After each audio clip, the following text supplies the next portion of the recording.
The following is for informational purposes only. For medical advice, please see a medical professional.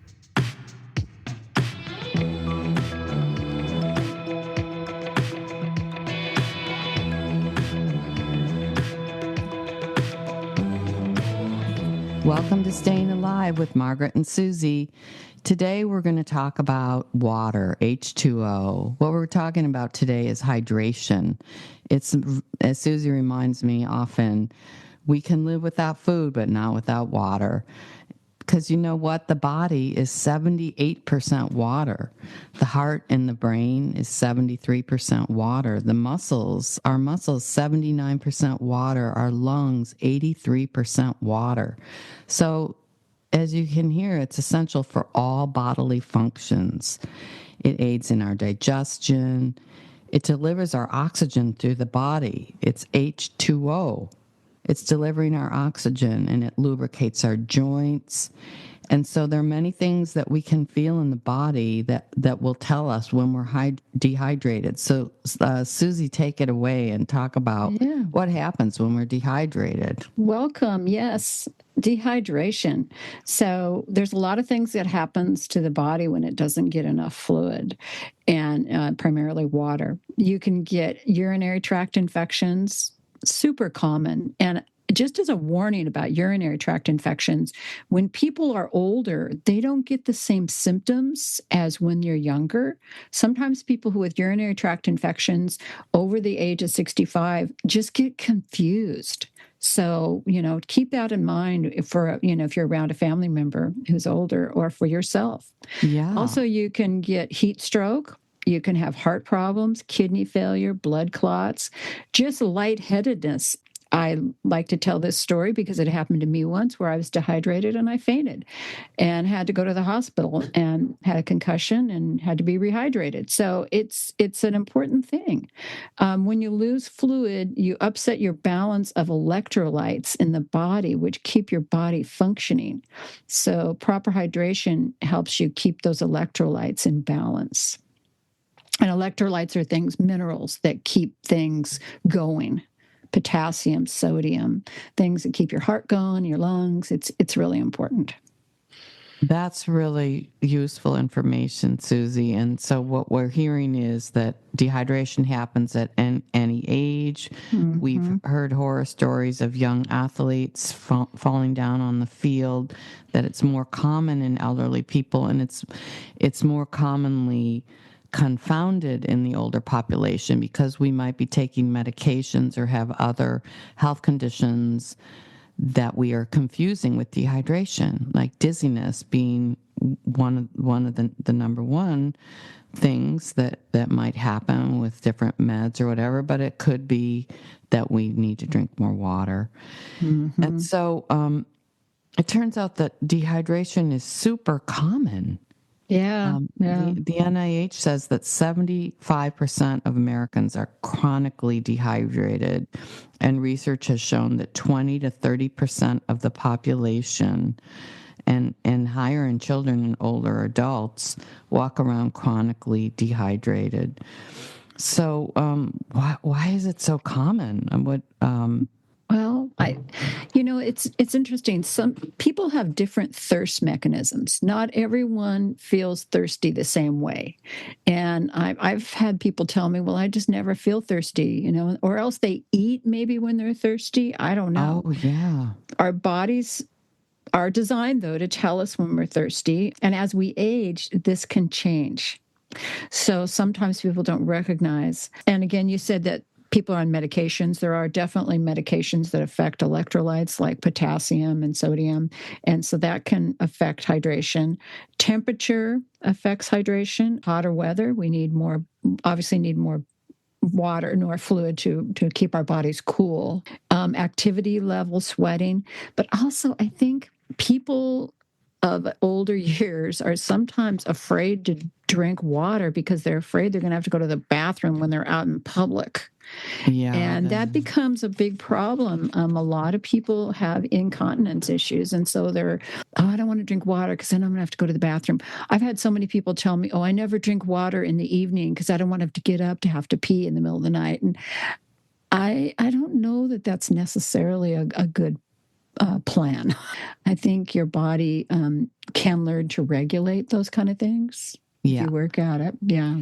And don't you think also that some people, and I don't know if this is more younger people, not necessarily, try to quench their thirst with things other than water, and Yeah. those Yeah. things aren't really rehydrating. No, they're not. Like a nice cold beer? An ice cold No, beer, no, no. No for one thing, rehydration there. Yeah. some beer like will make you lose your fluid so quickly. It's a diuretic. A diuretic is something makes you have to go to the bathroom quickly. So, yeah, some things are just dehydrating. Alcohol, sugar. Sugar is a big one. Sugar does not really quench thirst. It immediately feels like it's quenching your thirst, but it's causing more problems than it's solving.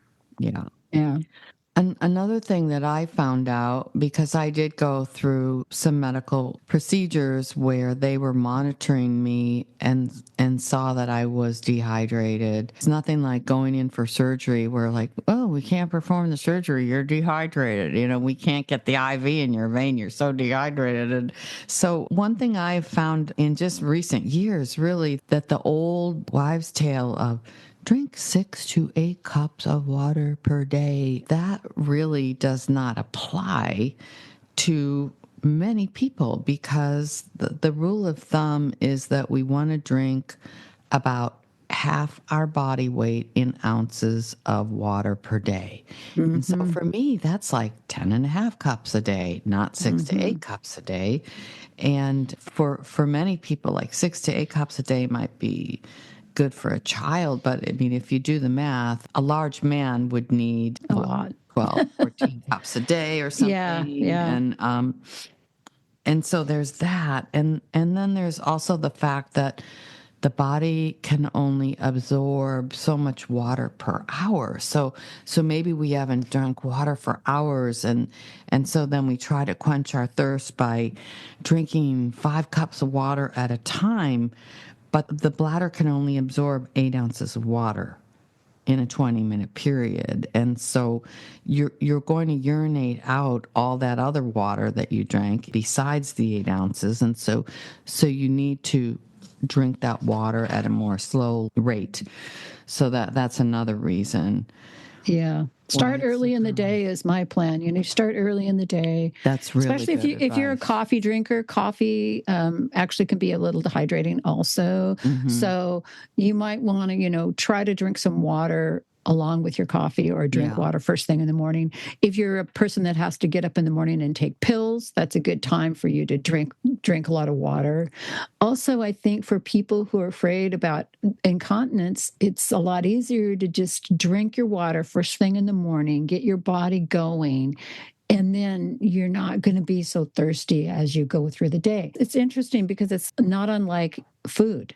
You're better off to start your day eating some protein. You're better off to start your day drinking some water. Also, I'd like to point out, if you eat a meal, like say you're at a restaurant and you have a restaurant meal. Well, first of all, restaurant meals have a tendency to be very high in sodium.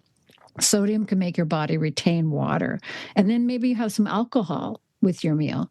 So your body's really struggling to manage hydration.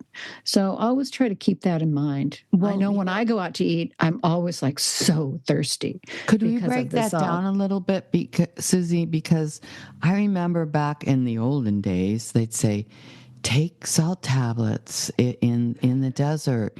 You want your body to retain water. So explain to us, why is water retention from salt not helpful for dehydration? Explain that. Because your body kind of holds on to the fluid and makes your cells actually swell. So have water retention. You don't want to do that either. You don't want to retain too much fluid. You don't want to, basically, hydration is also for keeping things in balance. Yes. And when you have water retention, your body's holding on to too much sodium, then your potassium is impacted. And so you're actually not really hydrated. Do you know what I mean? Yeah. Yes. And, older people who have, say, heart conditions or something, the doctors look at their ankles swelling up or something and say, oh, you're retaining too much fluid. So in those kinds of ways, the water is not hydrating the body and moving through and oxygenating your blood in the way that we're discussing here and what we want as the ideal. So let's break down a little bit more about the warning signs of dehydration, because feeling thirsty, there's a whole range between feeling thirsty and getting to the point where I need to go to the hospital because I'm fainting and I need to get an IV of electrolyte. Yeah, I think the most common ones are just feeling tired. And some people are prone to headaches. If you're prone to headaches, like, oh, I have a headache all the time. Muscle cramping. When dark colored urine, if your urine is really dark colored, oftentimes that means that you're dehydrated. Dizziness. Dizziness. Rapid heartbeat, even, or rapid breathing. Those are pretty serious signs. I mean, if you've got rapid heartbeat, you might want to. Yeah, I mean, especially if you're a younger person. But I know for me as a heart patient, just when I was going through my cardiac rehab, when you first go in for cardiac rehab, they have you all hooked up to the heart rate monitor and the blood pressure machine, and the nurses knew what my resting heart rate is, and so they check you out when you're about to get on the treadmill, and they say, wait a second, Margaret, your heart rate's beating 10 beats faster per minute than as you're resting. You're dehydrated. You didn't drink enough water this morning. And they bring me a cup of water. I'd sit there for 15 minutes. My heart rate would go down to where it's supposed to be, and I would begin my treadmill. And then also, the dizziness, that's low blood pressure. So the dehydration, your heart rate goes up, your blood pressure goes down. And so that's something that younger people or really healthy older adults might be walking around with all the time. And it's not to the point where it's dangerous, but it's certainly not good for us, Right. Yeah. Well, that's interesting. I'm glad that you have a story to tell, because that helps people frame it. And then I want to talk a little bit about sources of water. Some people worry about the water they drink. And I think, if you're concerned about the water you drink, and you live in a city that has a water system, you can certainly ask the city about your water supply. They're going to give you that information. If you have a well, you should have your well water tested. And also that's probably a free thing. I don't really know, but it can be free in some communities. And then the other thing I like to talk about making sure you drink enough water is try to avoid all these plastic. The plastic in our environment has gotten so out of hand. So if and we're exposed to a lot of plastic everywhere in our environment. But if you can limit the amount of plastic in your body by not drinking water out of plastic water bottles, you're doing yourself a big favor. I really don't like to support the industry of it either. So it just insults me when I see people buying cases and cases of plastic water bottles. It just seems silly. You can get if you're worried about your water, you can get a water filter, or a Brita filter. Yeah. That can help. And sometimes it's more severe in some communities than in others, obviously. Depends on where you live. But it's important to try to get the plastic out of your life as much as possible. For me, it's avoiding plastic water bottles. Yeah. So from what we've talked about so far, consider your health, your weight, your activity level, how much water you should drink. Think about your source of water, and watch trying to rehydrate with liquids that don't really quench your thirst or do what it needs to do. And then one thing I wanted to mention, also a little story, is that my mom was a really good water drinker.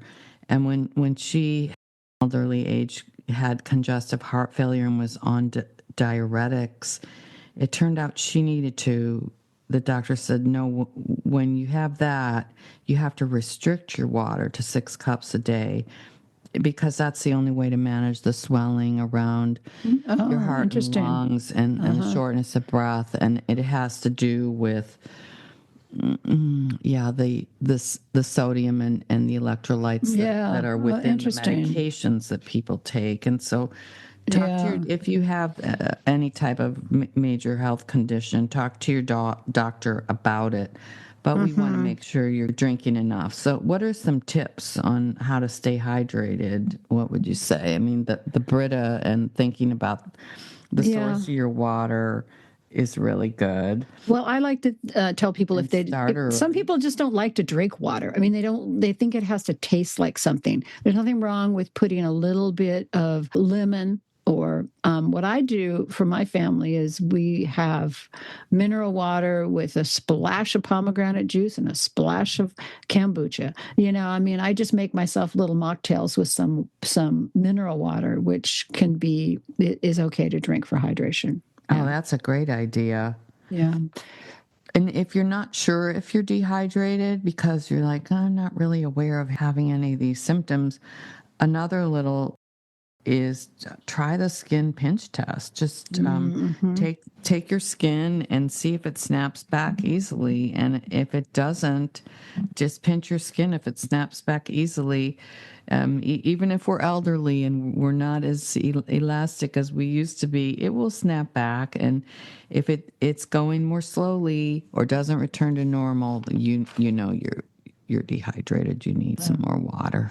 Do you want to talk more about alcohol and sugar and how that inhibits the body from absorbing water? Anything else you want to say about that? Or caffeine acting as a diuretic? I think that there are just different, all those chemicals. Think about the artificial sweeteners that are in soda, sugar. I think those things are not going to assist with hydration. And alcohol, like I said, is pretty much a diuretic. When you drink alcohol, it turns into carbon dioxide and water. But I don't know about you, but if I drink alcohol, I have to pee pretty fast.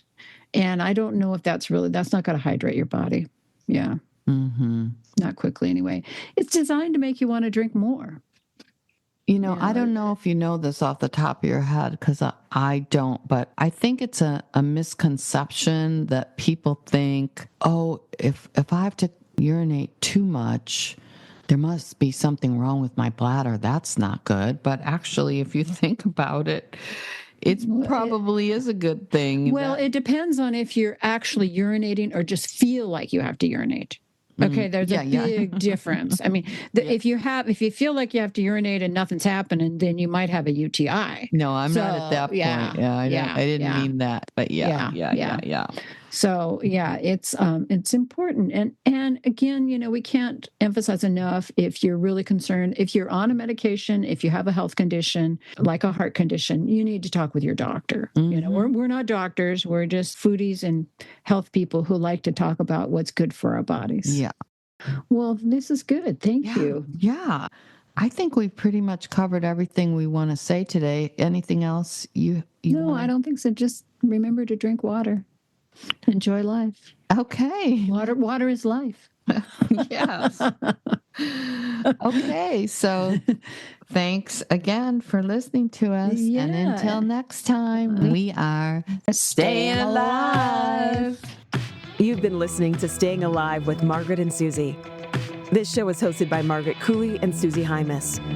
To subscribe to our show, leave a comment or ask a question, please visit stayingalivewithmargaretandsusy.com. Our podcast is available on all major podcast platforms. If you've enjoyed our program, please feel free to leave us a 5-star review. Thanks for listening.